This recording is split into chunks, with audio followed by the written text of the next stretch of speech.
Hi అండి, good evening all of you.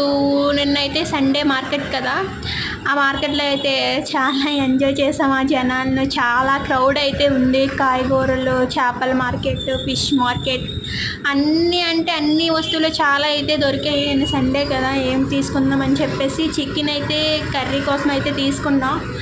ఆ chicken అయితే గ్రేవీ చేద్దామా ఫ్రై చేద్దామా అని ఆలోచించేసరికి అయితే మా వారు గ్రేవీ చేయమన్నారు. గ్రేవీ కోసం అయితే అన్నీ రెడీ చేసుకున్నాం. లాస్ట్ గ్రేవీ కూడా కర్రీ కూడా రెడీ అయిపోయింది. ఇంకా తినడమే ఉన్నాయి. తినడానికి ప్లేట్లు గంట అన్నీ సర్దుకొని అన్నీ పెట్టేసాం. ఇంకా ఆ రోజైతే చాలా ఎంజాయ్ అయితే చేసాం. క్లైమేట్ కూడా చాలా కూల్గా అయితే ఉంది. ఈ ఈవినింగ్ అయితే కూల్గా ఉంటుంది. మార్నింగ్ టైం అయితే చాలా ఎండ బీభత్సంగా ఉంటుంది. వర్షాలు కూడా అప్పుడప్పుడు పడుతున్నాయి. పడిందనుకో చల్లగా ఉంటుంది, ఒకరోజు చల్లగా ఒకరోజు వేడిగా అయితే ఉంటుంది ఫ్రెండ్స్.